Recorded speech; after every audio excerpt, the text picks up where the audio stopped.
Hola a todos, nuevamente soy Andrea. El día de hoy vamos a terminar de ver el último documento que forma parte del plan de gestión de proyecto, que es el plan de gestión de adquisiciones. Vamos a ver un poco de qué se trata. Posteriormente vamos a ver qué elementos se incluyen en la fase de seguimiento al proyecto y por último veremos los pasos que hay que realizar para el cierre del proyecto. Muy bien, pues empecemos con el concepto de gestión de adquisiciones. La adquisición de productos. Esta área del conocimiento comprende los procesos requeridos para adquirir bienes y servicios a organizaciones externas con el fin de alcanzar los objetivos del proyecto. A veces necesitamos adquirir materiales, necesitamos adquirir ciertos productos que nos van a permitir a nosotros terminar nuestras actividades o realizar nuestro trabajo de manera adecuada. Esta adquisición de productos o de materiales es discutido de la perspectiva del comprador en una relación comprador-vendedor. Y al vendedor también se le puede llamar proveedor, abastecedor o subcontratista. Por lo general, subcontratista se refiere a las personas que contratamos para que él realice cierta tarea por nosotros. Según el área de aplicación, podemos aplicar cualquiera de estos conceptos. Vamos a ver entonces. Esa fue la definición de la adquisición de productos y para qué sirve. Ahora, es importante poder planificar estas compras y dichas adquisiciones. Esta acción o esta disciplina genera como resultado el plan de gestión de adquisiciones y los enunciados de trabajo de los contratos. Más adelante en la presentación vamos a ver a qué se refiere eso del enunciado de trabajo de un contrato. Entonces, la planificación de compras y adquisiciones es el proceso en el cual un gerente de proyecto es capaz de identificar cuáles son las necesidades del proyecto que pueden ser mejor cubiertas comprando productos o servicios al exterior. Esto puede ser contratando a alguien que haga cierta tarea por nosotros, o bien podemos nosotros comprar materiales, herramientas. Esto puede ser desde un equipo de cómputo hasta unas tijeras. Bueno, hay una sinfín de posibilidades en el área de planificación de compras y adquisiciones. Entonces, a la hora de realizar esta acción debemos preguntarnos qué debemos comprar, qué no, cómo lo debemos comprar, en qué cantidad y en qué fechas. A veces nos ayuda mucho tener, por ejemplo, conocimientos en el área de planeación y abastecimiento de inventarios, porque con base en esto podemos nosotros calcular nuestro punto de reorden si ustedes son ingenieros industriales o ingenieros mecánicos, administrativos. Es muy importante que ustedes conozcan la disciplina de la gestión y abastecimiento de inventarios. De este modo podemos saber qué tenemos, qué no, y si necesitamos hacer alguna otra adquisición, esto nos puede ayudar a determinar cuándo. Solo les recomiendo que si tienen algún tiempo para estudiar un poco sobre la gestión y abastecimiento de inventarios, les recomiendo que lo hagan, les va a ayudar mucho en no solo en la realización de sus proyectos, sino de todo su trabajo en general.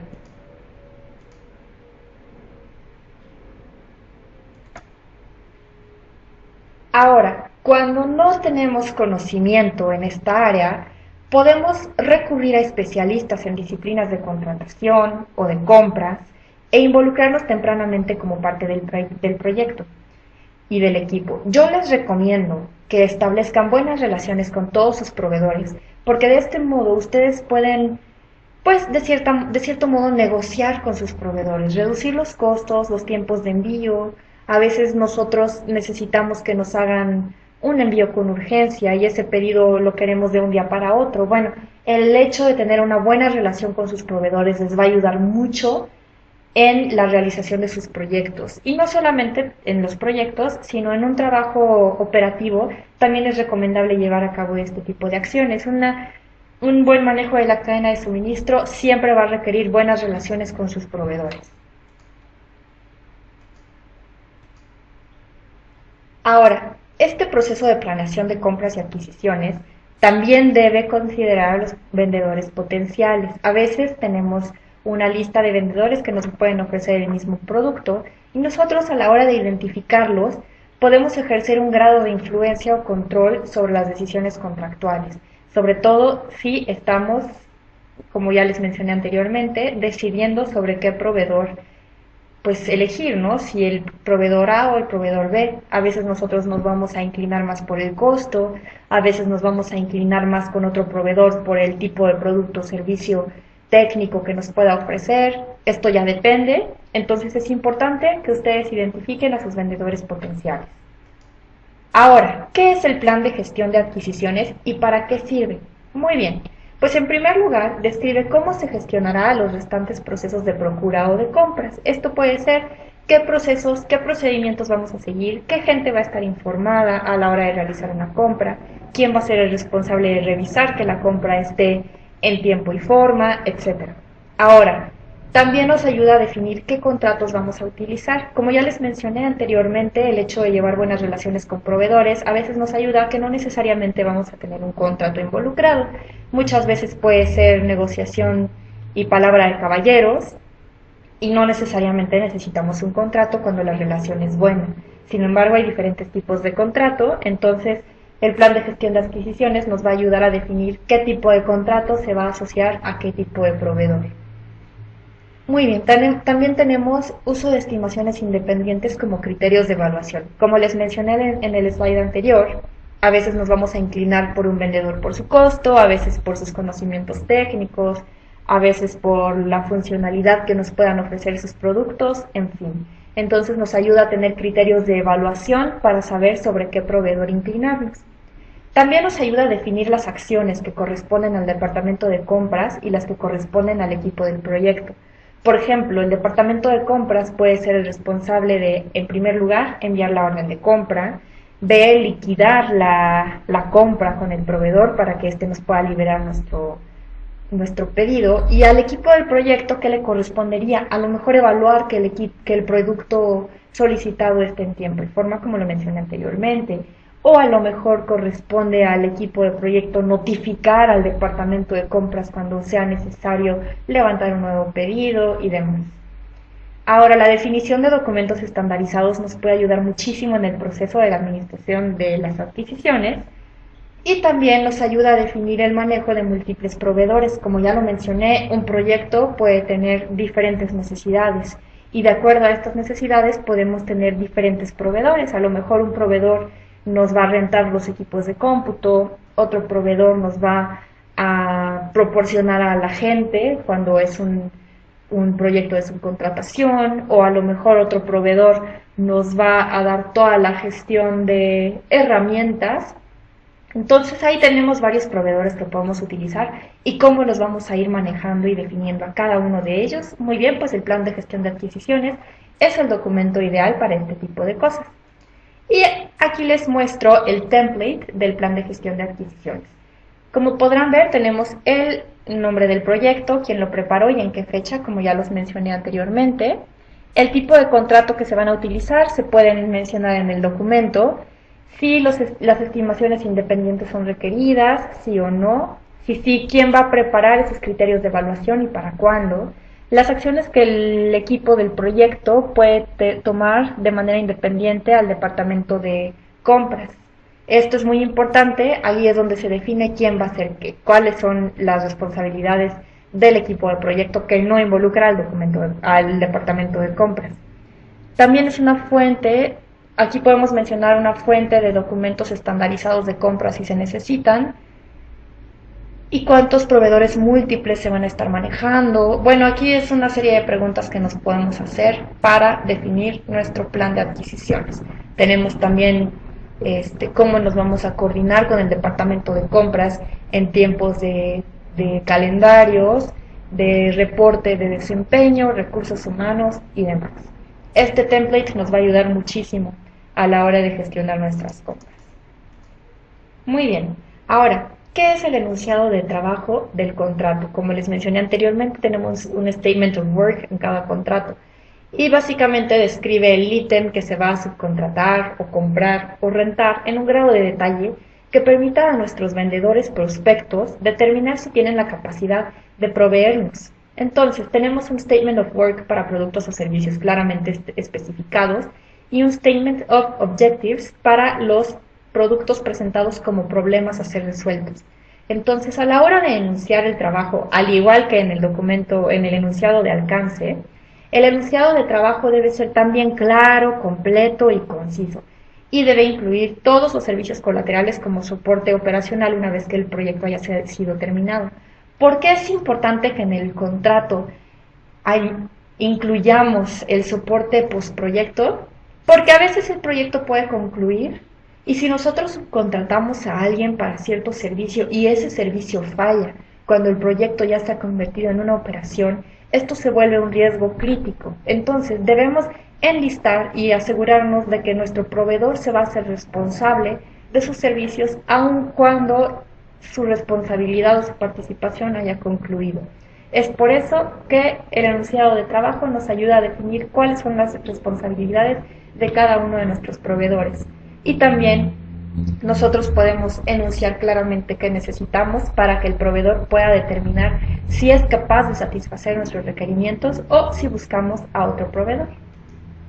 Entonces, este es un template para el Statement of Work del contrato. Entonces, nuevamente, al igual que en todos los documentos, es importante que incluyan el nombre de su proyecto, quién lo preparó y en qué fecha, el nombre del proveedor, la descripción de los entregables, o sea, lo que estamos comprando, rentando o adquiriendo.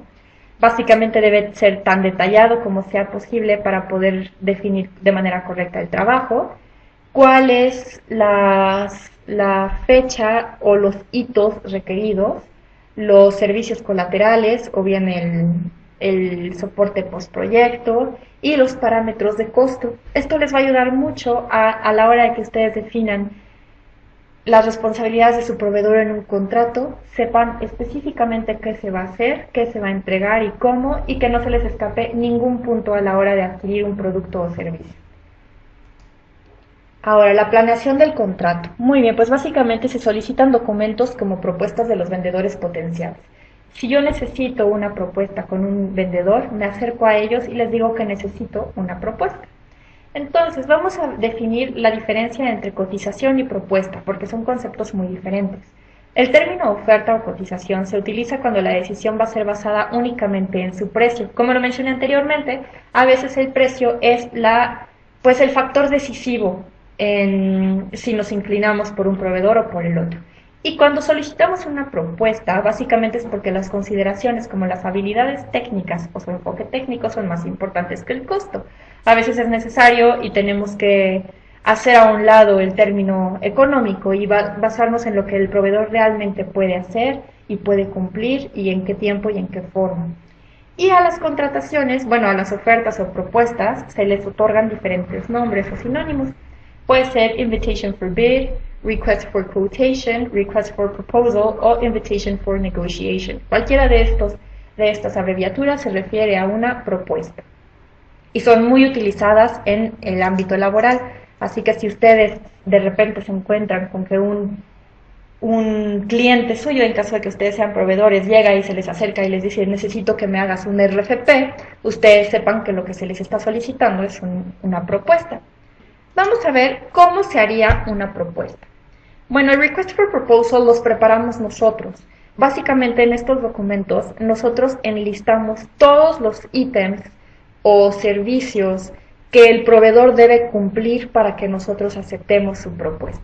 Entonces, nuevamente tenemos el nombre del proyecto, quién lo preparó y en qué fecha, y tenemos básicamente un background o información introductoria.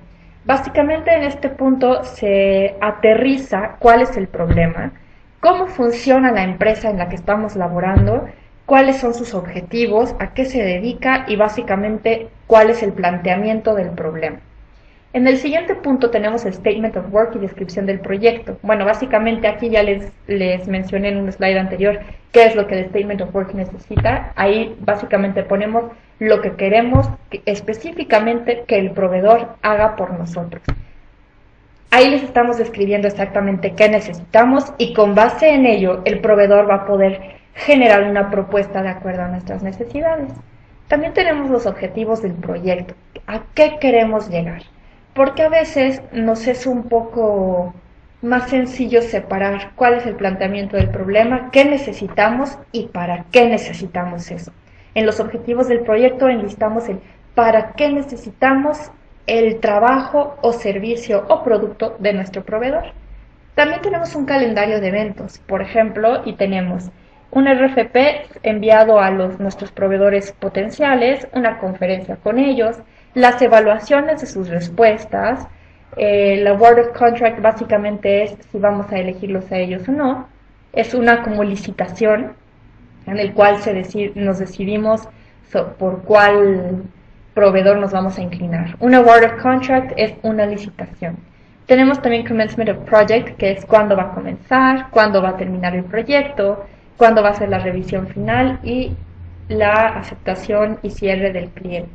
Básicamente aquí enlistamos cuáles son nuestros hitos y cuándo se llevaría a cabo cada uno de ellos. También tenemos una descripción del formato en el cual requerimos la respuesta. Esto no siempre es necesario, pero hay clientes que se van a acercar a ustedes y les van a especificar un determinado formato. Es importante que los proveedores se apeguen a dicho formato porque uno no sabe cuáles son las políticas y procedimientos de la empresa y el formato puede decir muchas cosas sobre nosotros. Si ustedes llegan a solicitar un RFP a un proveedor, ustedes pueden solicitar que se respete cierto formato. No es indispensable, sin embargo, puede suceder. Pero por el contrario, si un cliente a ustedes les solicita un RFP y les especifica un determinado formato, respétenlo. De verdad, un formato habla mucho por ustedes, habla mucho de la empresa. Entonces, si un cliente se lo solicita, respétenlo. También tenemos provisiones requeridas para términos del contrato. Básicamente es que necesitamos para que el contrato pueda salir de una manera satisfactoria. Y tenemos también en el último punto los criterios de evaluación. Tenemos pues el costo de la compra, la comprensión del cliente, tenemos también el ciclo de vida del costo general, las capacidades técnicas. Bueno, ahí tenemos un sinfín de posibilidades. Esas solo son las que enlistamos ahí, bueno, las que enlista el PMI en realidad son solo sugerencias. Ustedes pueden tener más criterios de evaluación según el proyecto, según su enfoque, según la empresa, según sus necesidades. Entonces ahí ustedes pueden enlistarlo y le ayuda no solo al proveedor, sino a todo el equipo de trabajo y de proyecto definir cuáles son los puntos más importantes. A veces hay criterios de evaluación que no tienen tanto peso como otros, y con base en eso ustedes pueden establecer cierta priorización sobre cada uno de ellos. Muy bien, una vez que nosotros preparamos el RFP, llega la fase de solicitar la respuesta de los vendedores. Entonces, en esta fase nosotros tenemos por objeto obtener la información de los vendedores sobre cómo pueden satisfacer a nuestras necesidades. Y bien, la mayor parte del esfuerzo real en este proceso lo asume el proveedor, porque es quien tiene que documentar todo lo que nosotros les estamos solicitando, va a documentar cómo va a satisfacer nuestras necesidades y generalmente no nos cobran como clientes al realizarlo. Hay proveedores, de acuerdo al tipo de proyecto y de acuerdo al tiempo de respuesta del RFP, que nos pueden cobrar. La gran mayoría no lo hacen, hay una minoría que sí lo llega a hacer. Entonces es importante que ustedes tengan la capacidad de negociación para tratar de reducir esos costos al mínimo posible. Es importante, como ya lo mencioné a principios del curso, que el PM, o sea, nuestro gerente de proyecto, tenga esas habilidades de negociación para reducir los costos al mínimo. Y bien, como lo mencioné también hace ratito, es importante que ustedes mantengan una relación buena con sus proveedores. De modo que si esta relación es buena, pues lo más probable es que el proveedor no nos vaya a cobrar. La ventaja de ser cliente es que nosotros podemos tener ciertas exigencias. Y los proveedores, la gran mayoría de las veces, van a hacer todo su esfuerzo porque el proyecto o trabajo se les asigne a ellos y no a otro proveedor. Y el hecho de no cobrar habla mucho por ellos. Entonces, si ustedes pueden negociar para que el costo sea nulo, eso es lo ideal. Muy bien, ahora, supongamos que ya todos los vendedores potenciales les han proporcionado una respuesta a su RFP y cada uno de ellos les va a definir cómo va a satisfacer sus necesidades si es que tienen la capacidad.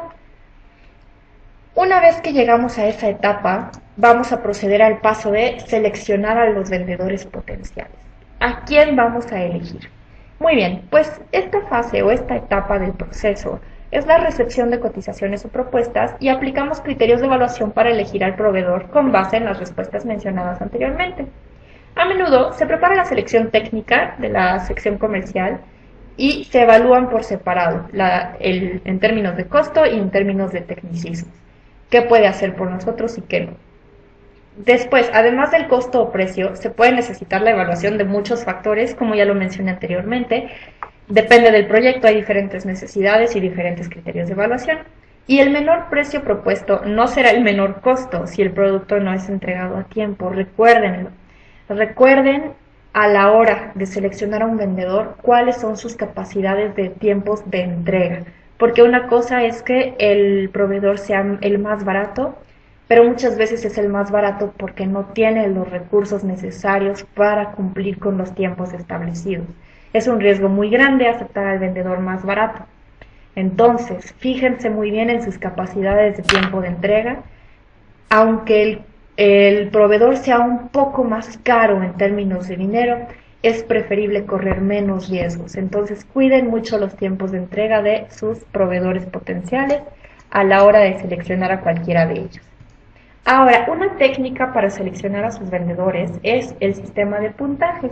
Aquí tenemos un criterio de evaluación en el cual le asignamos peso o una ponderación a cada uno de los criterios de evaluación y cuál fue la calificación otorgada a cada uno de los proveedores. Con base en esto nosotros podemos sacar un cálculo general de sus posibilidades de cumplimiento con el proyecto y esto nos puede ayudar a priorizar cuál es el proveedor más fuerte o cuál puede cumplir de una mejor manera nuestros requerimientos en el proyecto. Este sistema de puntajes es muy utilizado, aunque sí se debe ser muy claro.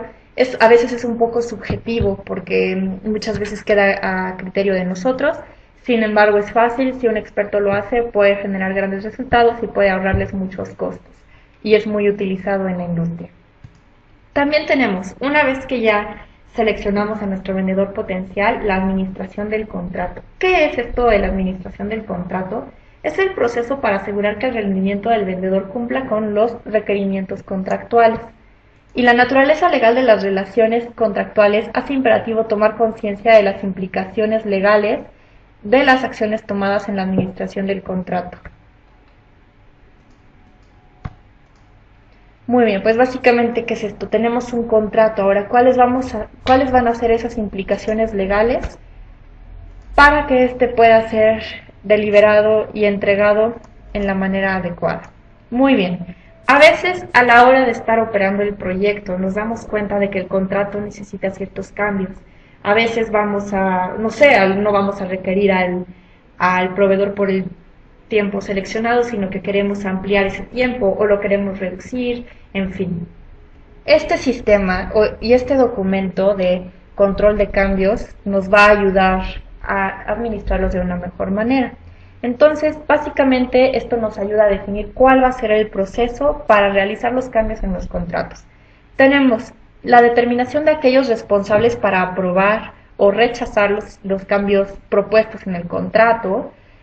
Podemos definir en el documento los tipos de cambios que van a calificar para aprobación automática sin que tengan que ser revisadas. A veces esto nos ayuda a hacer el proceso un poco más eficiente y menos burocrático cuando los cambios son de menor impacto.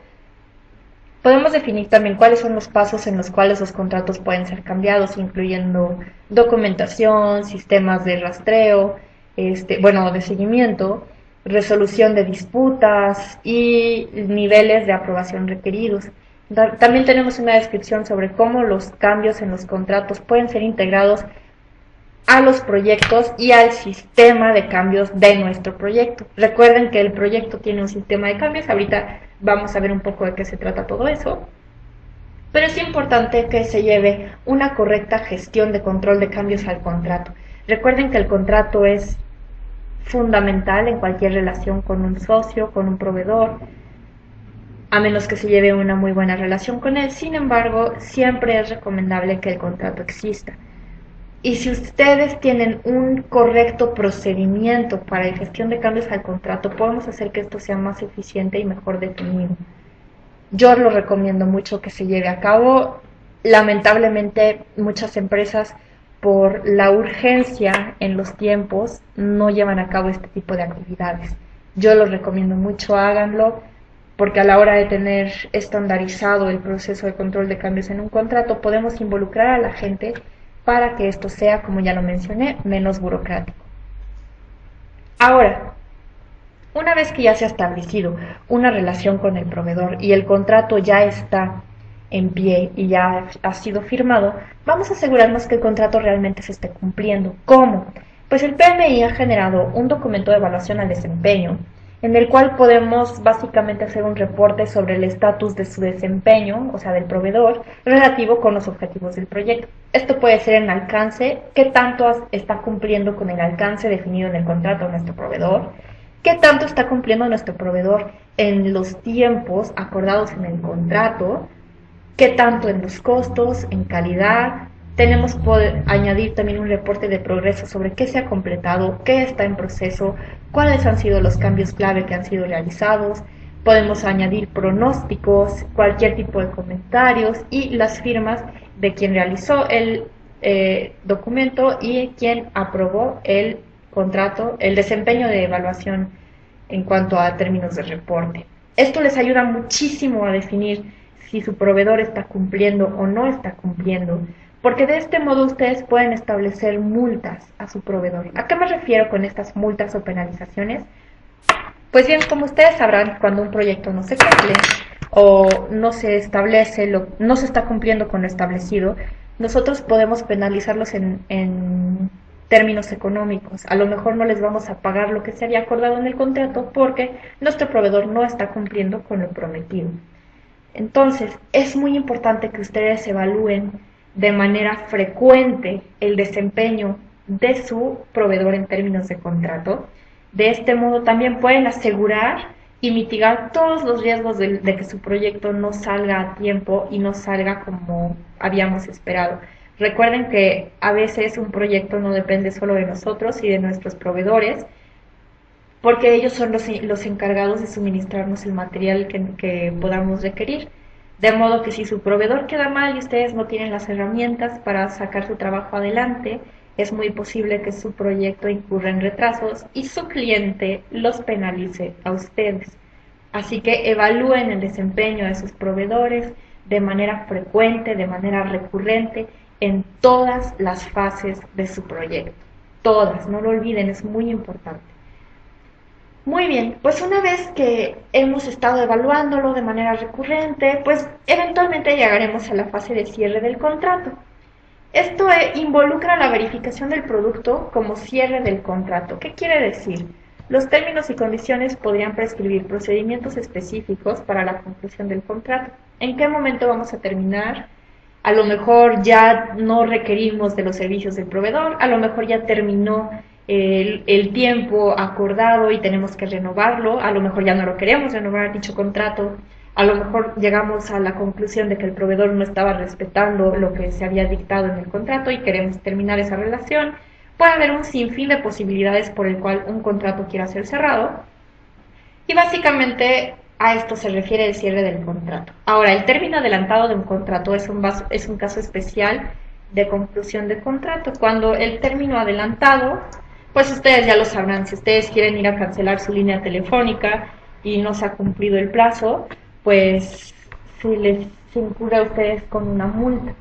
Entonces, negocien bien con sus proveedores cuando quieran hacer un término adelantado de su contrato, lleguen a aclarar cuáles son los motivos, háganlo por los motivos correctos, no lo hagan porque ya no tienen presupuesto, administrense bien, evalúen de manera frecuente el desempeño de sus proveedores y con base en esto lleguen a la decisión sobre si quieren llegar a un término adelantado del contrato. No necesariamente tiene que ser adelantado, como ya lo mencioné anteriormente, a lo mejor ya terminó el ciclo de vida y ya no lo queremos renovar, puede haber un sinfín de posibilidades.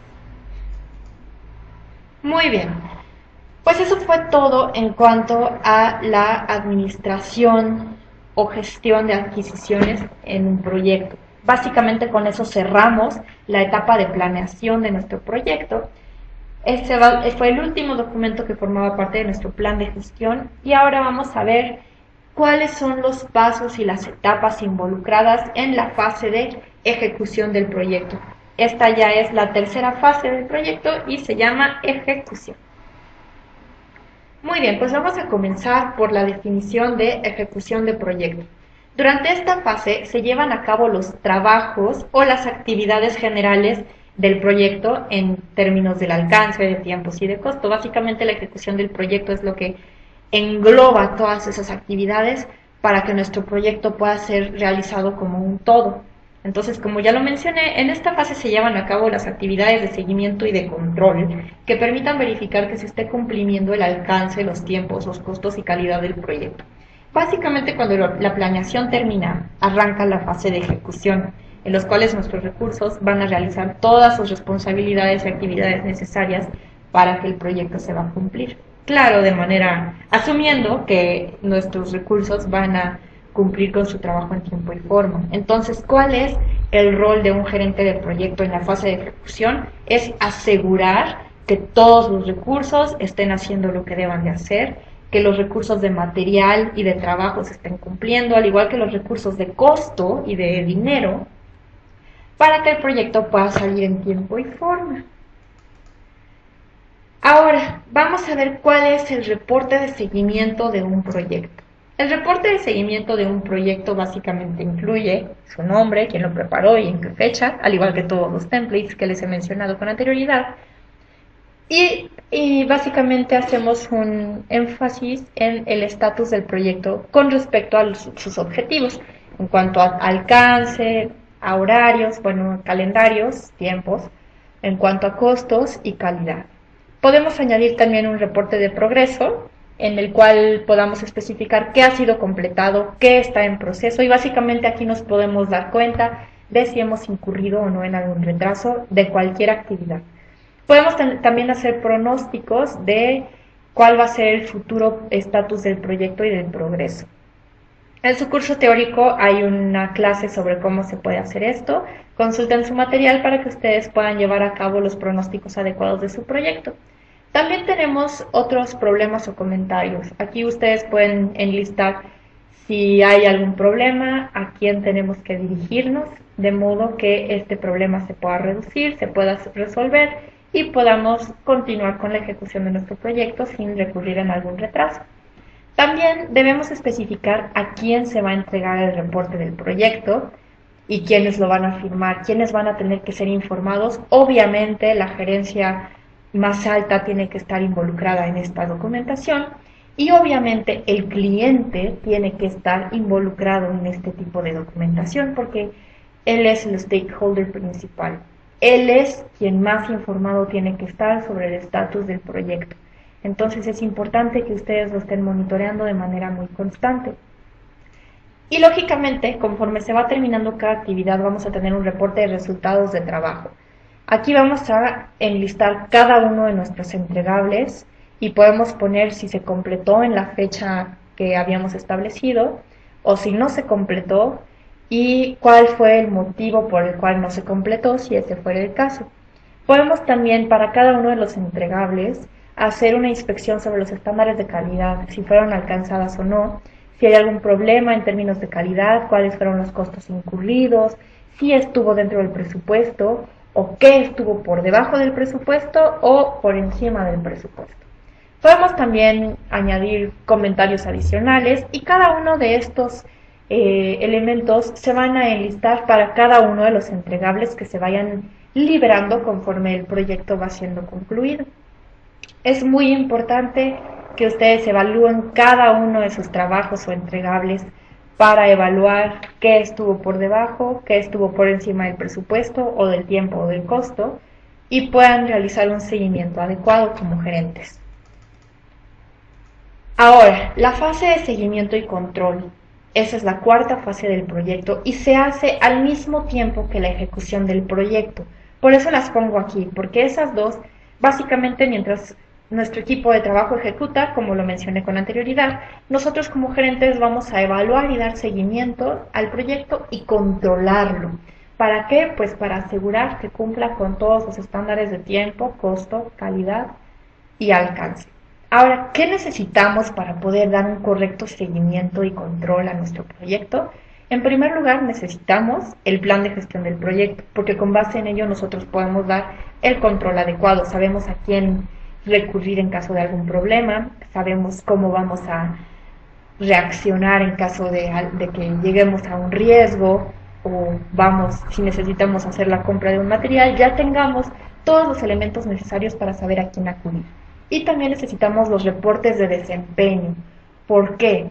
Porque con base en los reportes de desempeño nosotros podemos saber qué está adelantado, qué se está retrasando y poder obviamente otorgar y controlar nuestro proyecto de manera adecuada. ¿Y qué vamos a lograr con dar un correcto seguimiento y control? Pues podemos documentar cambios en el proyecto si es que es importante realizarlo y tendremos que actualizar nuestro plan de gestión del trabajo conforme el proyecto va avanzando. ¿Por qué? Porque conforme nos damos cuenta de que el proyecto va avanzando, podemos detectar ciertos cambios que tienen que ser realizados, otros los va a pedir el cliente, otros no. Sin embargo, siempre va a haber un impacto en los tiempos, en los costos o en el alcance de nuestro proyecto y con base en esto nosotros podemos actualizar todos nuestros documentos pertinentes. Ahora, en caso de que el cliente llegara a solicitarnos un cambio, este es el template que el PMI ha generado para poder documentar los cambios de manera adecuada. Tenemos el proyecto, el nombre del proyecto, el nombre de quien preparó el documento y la fecha, al igual que todos nuestros documentos anteriores. Debemos especificar quién o quiénes fueron las personas que solicitaron el cambio, cuál es el número del cambio, aquí puede ser si el cambio es el primero que se va a hacer, es el cambio 1, si es el segundo cambio es el cambio 2, etc. También tenemos el tipo de cambio que se solicitó por parte del cliente. Esto puede ser en términos de alcance, de costo o de tiempos. Y ahora tendrán que especificar si es algún otro tipo de cambio, también deben especificarlo. Ahora, también es importante anotar la descripción muy detallada del cambio y cuál fue el motivo por el cual fue solicitado. Obviamente es responsabilidad de ustedes, los gerentes, determinar y evaluar todos los cambios que genere el cliente o que solicite y decirle cuál realmente es necesario para el correcto desempeño del proyecto y cuál no. Cuál es conveniente realizar y cuál no. Es importante que ustedes asesoren a su cliente para informarle sobre cuál va a ser el impacto, como aquí viene mencionado, cuál va a ser el impacto en el costo del proyecto. Recuerden que también vamos a tener un impacto en los tiempos y bien, pueden añadir comentarios adicionales. Entonces, es responsabilidad de ustedes documentar los cambios, pero también es importante notificar al cliente sobre cuáles van a ser los impactos. El requerimiento de cambios esto hace.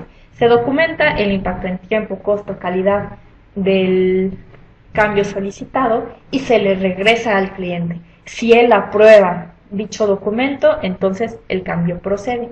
Si no, el cambio no procede. Pero siempre es importante informar al cliente sobre cuáles van a ser los efectos en el proyecto y si él está realmente dispuesto a sobrellevarlos. Ahora, ¿qué es el control integrado de cambios? Bueno, pues muy bien, es necesario porque los proyectos rara vez se desarrollan exactamente de acuerdo al plan de gestión de proyecto. Muy rara vez, o sea, realmente el cliente siempre les va a solicitar cambios. Entonces es importante que ustedes básicamente lleven a cabo las siguientes actividades. Identificar si debe producirse el cambio o si ya se ha producido. Influir sobre los factores que podrían entrar al control integrado de cambios de forma que solamente se implementen los cambios que fueron aprobados. Porque si el cliente no aprueba un cambio y nosotros lo realizamos, nos vamos a meter en serios problemas. Y bien, deben revisar y aprobar los cambios solicitados. A veces el cliente les va a exigir un cambio, pero a ustedes como proveedor no les va a convenir. Entonces ustedes deben tener esa habilidad de determinar qué sí pueden cumplirle al cliente y con qué no pueden cumplir antes de aceptar la realización de dicho cambio. Muy bien, entonces básicamente aquí les muestro un diagrama de flujo sobre un control de cambios en el proyecto. El primer paso, llega el cliente y les dice que requieren un cambio en el proyecto. Ustedes se preguntan si realmente es necesario o no. Si no es necesario, ustedes lo rechazan e informan al cliente sobre el hecho de que no fue necesario el cambio y que no se va a llevar a cabo. Si sí es necesario, ustedes deben evaluarlo en conjunto con, bueno, ustedes son el gerente y lo pueden evaluar en conjunto con el director del proyecto. ¿En términos de qué? De tiempo, costo, riesgo y calidad. Si esto no fue autorizado, entonces rechazan el cambio y nuevamente informan al cliente. Pero si sí está autorizado, entonces ustedes deben adecuar la documentación e informar a todos los participantes del proyecto. Esto debe ser su equipo de trabajo. Y así sucesivamente conforme se van produciendo todos los cambios solicitados por el cliente. Ahora, la administración de cambios. Aquí les muestro un template para administrar los cambios de manera correcta. Entonces, aquí ustedes determinan quiénes van a ser los responsables para aprobar o rechazar un cambio en el proyecto. Deben definir los roles y responsabilidades sobre la persona que va a aprobar. Deben nombrar los acuerdos con los stakeholders clave en cuanto a roles y responsabilidades. Aquí ustedes van a enlistar los roles y responsabilidades de cada uno de ellos. Deben definir los pasos por los cuales los contratos pueden ser cambiados, incluyendo, como lo mencioné anteriormente, documentación, sistemas de seguimiento de proyecto, procedimientos para resolver problemas y los niveles de aprobación requeridos.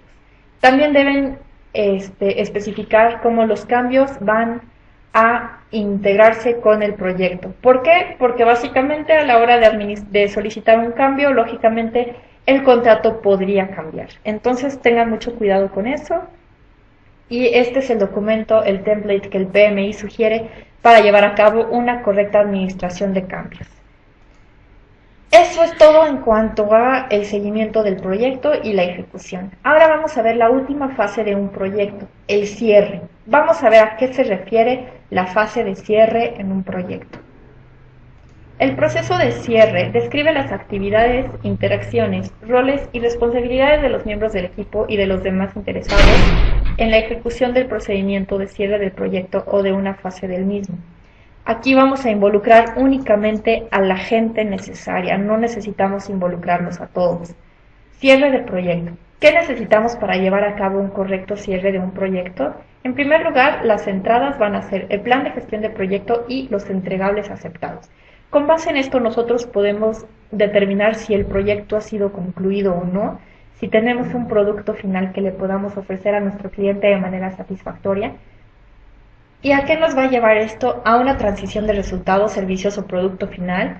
Debemos actualizar toda la documentación de nuestro proyecto, debemos documentar la aceptación de los entregables por parte del cliente y las lecciones aprendidas. Vamos a ver qué es esto de documentación de entregables y lecciones aprendidas. Muy bien, en primer lugar tenemos la plantilla de aceptación formal del proyecto. Aquí ponemos nuevamente el nombre de nuestro proyecto, quién lo preparó y en qué fecha. Debemos aclarar quién es nuestro cliente y quién es el patrocinador y ponemos un enunciado de aceptación formal del alcance y del proyecto. En ese enunciado ustedes deben ser lo más específicos posible para hacer entender que al firmar este documento el cliente está aceptando el producto final y que sus responsabilidades en cuanto a desarrollo del proyecto han concluido. Con base en esto, el proyecto ya se convierte en una operación y ya pasa a manos del cliente y su responsabilidad ha sido terminada, a excepción del soporte postproyecto. Ese siempre va a ser responsabilidad de un proveedor y puede durar conforme el contrato lo dicte. Así que es importante que en sus contratos ustedes especifiquen cuál va a ser o durante cuánto tiempo ustedes van a proveer un soporte postproyecto. A partir de ese tiempo, cuando ese lapso de tiempo se vence, ustedes ya pueden empezar a cobrar por dicho soporte. Y bien, tenemos comentarios adicionales sobre quién o quiénes van a aceptar el proyecto o el producto final y quiénes son los stakeholders que van a firmar el documento. Entonces, esta plantilla de aceptación formal ya deslinda a ustedes de toda responsabilidad del proyecto. Damos por entendido que el proyecto ha concluido y que el cliente ha quedado satisfecho con el producto final. Ahí termina nuestro proyecto. Sin embargo, es muy importante que ustedes documenten las lecciones aprendidas. ¿Por qué? Todos los proyectos nos van a entregar lecciones en cuanto a una mejor administración del proyecto, una mejor relación o formas de negociar con nuestro cliente o con nuestros proveedores. En fin, cada problema que surge a lo largo del proyecto nos lleva a una nueva lección que podemos utilizar o emprender en proyectos parecidos en el futuro, y a la hora de aplicar estas lecciones aprendidas podemos evitar que ese problema se vuelva a producir en el futuro en un proyecto nuevo. Entonces, ¿qué incluye la plantilla de lecciones aprendidas? Pues, en primer lugar, los 3 elementos que ya les mencioné como siempre: el nombre del proyecto, quién lo preparó y en qué fecha, el número de la lección aprendida, esto puede ser la 1, la 2, la 3, la 500 y un sinfín de lecciones aprendidas.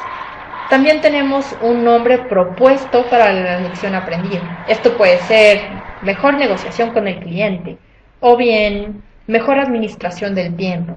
Esto ya depende de la lección aprendida.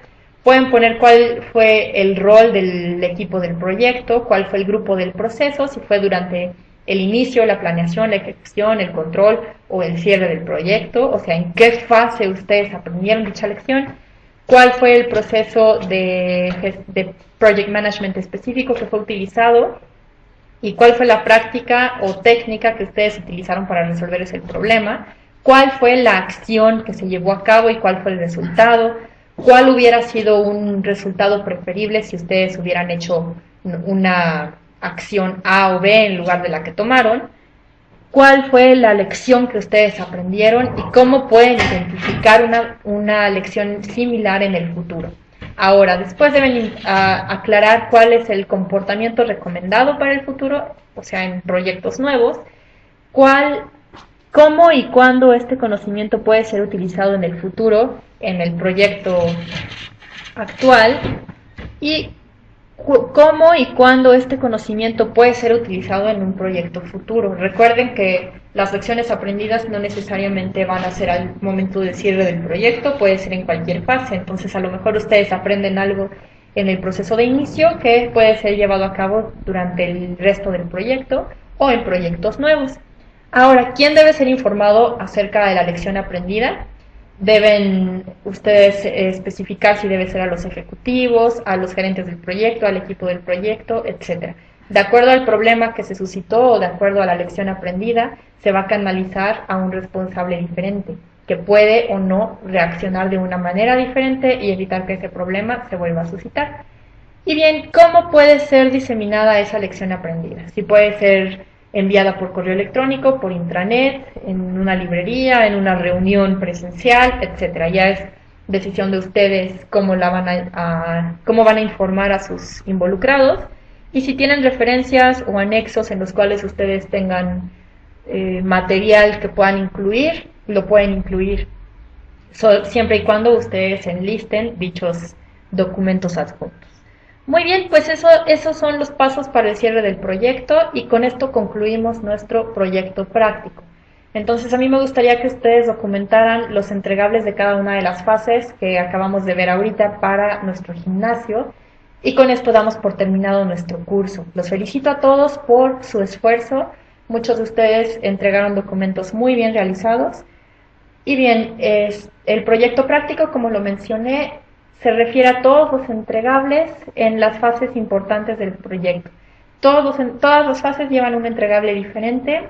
Yo lo que quise fue informarlos a ustedes sobre cuáles son los formatos que ustedes deben seguir, qué deben llenar y qué deben entregar a quién.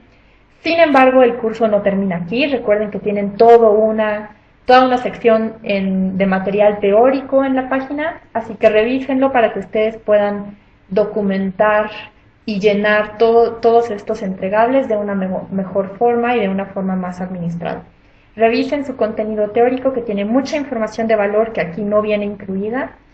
Y bien, pues les deseo el mejor de los éxitos en todos los proyectos que ustedes emprendan, y mucha suerte en su examen de certificación para CAPM. Hasta luego.